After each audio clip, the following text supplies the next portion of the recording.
জনগোষ্ঠীটোৰ জনজাতিকৰণৰ বিষয়টো লৈ মন্ত্ৰীগোটৰ অধ্যক্ষজনে এনেকুৱা ধৰণৰ পাতল মন্তব্য দিব বুলি আমি ভবা নাছিলোঁ। কিন্তু দুৰ্ভাগ্যজনক কথা যে জনজাতি পৰিক্ৰমা মন্ত্ৰী জুৱেল ওৰাম ডাঙৰীয়া অসমত আহি যি সাংবাদিক সংবাদ মাধ্যমৰ আগত যেনেকুৱা ধৰণৰ বক্তব্য দাঙি ধৰিল, তাৰ পৰা এটা প্ৰমাণ হ'ল যে আমাৰ কেন্দ্ৰ চৰকাৰ আৰু ৰাজ্য চৰকাৰৰ কথা আৰু কামৰ মাজত পাৰ্থক্য আছে। আজি জনজাতিকৰণ বিষয়টো দীৰ্ঘদিন ধৰি ওলোমাই তেওঁলোকে ৰাখিছে আৰু জনজাতিকৰণৰ বিষয়টো সদায় তেওঁলোকে ৰাজনৈতিক ইস্যু হিচাপে ব্যৱহাৰ কৰি তেওঁলোকে ৰাজনৈতিক বৈতৰণি পাৰ হ'বলৈ চেষ্টা কৰি আছে। ইতিমধ্যে বিজেপি চৰকাৰ যেতিয়াৰ পৰা গঠন হ'ল তেতিয়াৰ পৰা 6 জনগোষ্ঠীৰ ইস্যুটো লৈ তেওঁলোকে চৰকাৰ গঠন কৰিছে আৰু এইবেলিও 6 জনগোষ্ঠীৰ জনজাতিকৰণ মূল বিষয়বস্তু হিচাপে লৈ তেওঁলোকে শাসনত বহিল। কিন্তু দুৰ্ভাগ্যজনক কথা তেওঁলোকৰ 2014 চনত 19 এপ্ৰিল তাৰিখে নৰেন্দ্ৰ মোদী ডাঙৰীয়া কাকৈজানাত আহি বঙাইগাঁও জিলাৰ কাকৈজানাত আহি তেওঁ কৈছিল যে বিজেপি চৰকাৰ আহিলে 6 মাহৰ ভিতৰত কোচ ৰাজবংশীসকলৰ সমস্যা সমাধান কৰিব। কিন্তু আজিলৈকে তেওঁলোকে এই যে কোচ ৰাজবংশীসকলৰ সামান্য সমস্যা জনজাতিকৰণৰ বিষয়টো কিন্তু আজি গাপ দি ৰাখিছে আৰু সদায় আমাক গিনপি সজাইছে। আৰু আমাৰ লক্ষ্য হৈছে যে আমি প্ৰমাণ হৈছে এটা কথা যে কোচ ৰাজবংশী জনগোষ্ঠীটোক নিশেষ কৰা এটা ষড়যন্ত্ৰ চলি আহিছে। সকলো দিশৰ পৰা কোচ ৰাজবংশী জনগোষ্ঠীটোক দবাই ৰখা হৈছে, এইটো আমি পৰিলক্ষিত হৈছোঁ। এতিয়া ৰাইজ সজাগ হৈছে আৰু বিশেষ কৰি আমাৰ যি কোচ ৰাজবংশী বিধায়কসকল আছে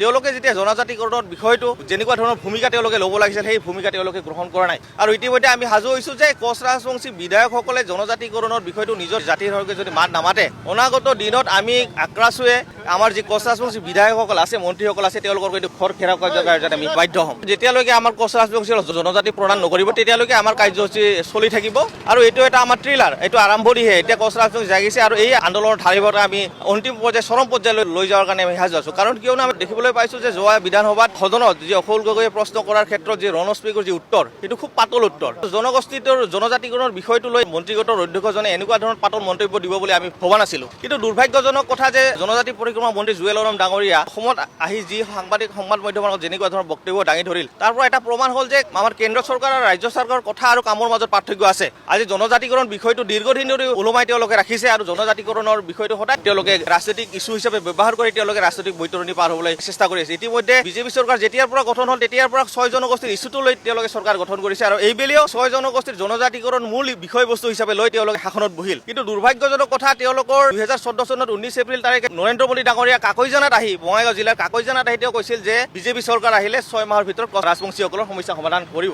কিন্তু আজিলৈকে তেওঁলোকে এই যে কোচ ৰাজবংশীসকলৰ সামান্য সমস্যা জনজাতিকৰণৰ বিষয়টো কিন্তু আজি গাপ দি ৰাখিছে আৰু সদায় আমাক গিনপি সজাইছে। আৰু আমাৰ লক্ষ্য হৈছে যে আমি প্ৰমাণ হৈছে এটা কথা যে কোচ ৰাজবংশী জনগোষ্ঠীটোক নিশেষ কৰা এটা ষড়যন্ত্ৰ চলি আহিছে। সকলো দিশৰ পৰা কোচ ৰাজবংশী জনগোষ্ঠীটোক দবাই ৰখা হৈছে, এইটো আমি পৰিলক্ষিত হৈছোঁ। এতিয়া ৰাইজ সজাগ হৈছে আৰু বিশেষ কৰি আমাৰ যি কোচ ৰাজবংশী বিধায়কসকল আছে তেওঁলোকে যেতিয়া জনজাতিকৰণৰ বিষয়টো যেনেকুৱা ধৰণৰ ভূমিকা তেওঁলোকে ল'ব লাগিছিল সেই ভূমিকা তেওঁলোকে গ্ৰহণ কৰা নাই। আৰু ইতিমধ্যে আমি সাজু হৈছোঁ যে কোচ ৰাজবংশী বিধায়কসকলে জনজাতিকৰণৰ বিষয়টো নিজৰ জাতিৰ হকে যদি মাত নামাতে, অনাগত দিনত আমি আক্ৰাছুৱে আমাৰ যি কোচ ৰাজবংশী বিধায়কসকল আছে, মন্ত্ৰীসকল আছে, তেওঁলোকৰ কিন্তু ঘৰ ঘেৰাও কাৰ্যত আমি বাধ্য হ'ম।